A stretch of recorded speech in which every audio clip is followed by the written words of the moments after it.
जय हिंद दोस्तों, मैं खुशखबरी कहूंगा क्योंकि फाइनली घोषणा हो गई है। 6 महीने के पूरे आंकड़े आ गए हैं और ये आंकड़े आपके लिए कितने फायदेमंद होंगे। मैं बात कर रहा हूं डीए की, मैं बात कर रहा हूं डीआर की, और कर्मचारी और पेंशनर्स के लिए क्या होगा फायदा।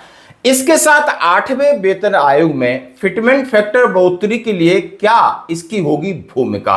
तो सबसे पहले कल जो प्रेस रिलीज हुआ है और उसमें आंकड़े यानी जून महीने के निकल के आए, उनसे आपका महंगाई भत्ता और महंगाई राहत जो 1 जुलाई 2026 से इफेक्टिव है उस पर क्या असर पड़ रहा है।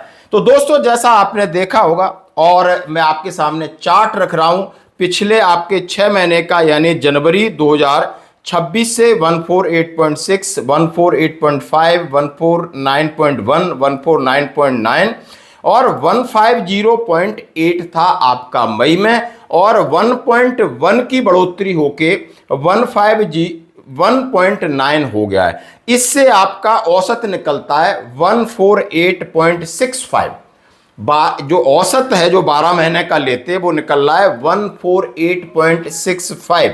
और इससे डीए कैलकुलेशन का जो तरीका है 2016 से, उससे आपका 63.76% डीए बनता है।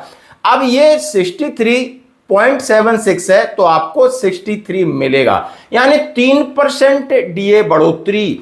आधिकारिक घोषणा वित्त मंत्रालय कभी भी करे, लेकिन आंकड़ों ने इस बात की पुष्टि कर दी है कि 4 नहीं 3 मिलेगा। 4 के लिए मैंने कहा 3.5 पॉइंट बढ़ना चाहिए था, अभी 1.1 बढ़ा और फिर उसका 12 महीने का एवरेज निकलना था। तो जैसा कि आज की जो खबरें हैं एआईसीपीएन के आंकड़े के बाद, यार हर कोई अखबार इस बात को चला रहा है और उन्होंने रात को ही खबरें निकाली कि जून 2026 के लिए महंगाई भत्ता में वृद्धि के बाद केंद्र सरकार के कर्मचारियों और पेंशनर्स को संभवतः 63% महंगाई भत्ता मिलेगा।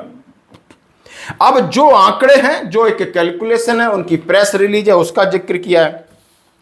अब ये जो 3% बढ़ोतरी हुई है, ये 8वें वेतन आयोग की पहली बढ़ोतरी है। इसमें 60% डीए मर्ज होगा। अब ये प्रभाव मैं 8वें वेतन आयोग की चर्चा कर रहा हूं और उस पर कितना असर पड़ेगा, यानी 3% डीए हो गया। अब 8वें वेतन आयोग की घोषणा जनवरी 2028 तक होती है दोस्तों। कब तक होती है? जनवरी 2028 तक।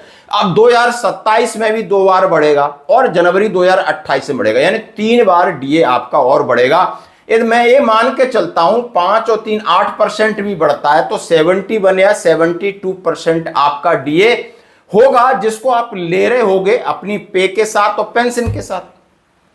जैसे ही 2028 में 8वें वेतन आयोग की घोषणा होती है, इंप्लीमेंट हो जाता है, जैसा कि संसद के अंदर वित्त राज्य मंत्री ने जवाब दिया कि 18 महीने हमने दे दिए और टर्म्स ऑफ रेफरेंस के हिसाब से वेतन आयोग अपनी पूरी ताकत लगा रहा है। लगातार मीटिंगों का दौर चल रहा है, जो कि मीटिंग 2.0 शुरू हो गया है और लगभग संभवतः ये रिपोर्ट सरकार के पास मिड 2027 तक पहुंच जाएगी। सरकार अपना एनालिसिस करेगी, हो सकता है दिवाली 2027 में मना या जनवरी 2028 में। मान के चलते हैं जनवरी 2028 तक जाता है और तब आपका डीए 72 या 71% हो जाता है। फिर वो क्या होगा, यानी डीए आपका 60% इसमें मर्ज हो जाएगा और जो भी आपका 11% या 12% है उसके हिसाब से आपका यानी लगातार कंटिन्यूस रहेगा। क्यों कि ये जो पहली बढ़ोतरी है 8वें वेतन आयोग की, पहली 3% बढ़ोतरी है। अब जितनी भी बढ़ोतरी होंगी वो 8वें वेतन आयोग के अंदर होंगी, तो 10 से 11% या 12% वो अलग रख दिया जाएगा। और ये 60% था, ये पिछले 10 साल का था, यानी जनवरी 2026 में जो डीए बढ़ा है वो पिछला कब का था, 2025 जुलाई से लगा करके दिसंबर तक का। आपको क्लियर बात हो गई। अब जब आपका हर 6 महीने बाद बढ़ रहा है, इससे आपका एरियर का कैलकुलेशन होगा और एक लमसम अमाउंट मिलेगा। यह है तरीका। अब इन्होंने बोला है कि पे लेवल 1, अब आपका डीए माना कि 63% हो गया, यानी आपका फिटमेंट फैक्टर 1.63 आ गया है। अब इसके ऊपर सरकार कितना उछाल देती है, कैसे उछाल देगी, 20% देगी या 25% देगी, जैसा कि आप संभवतः देख रहे हो।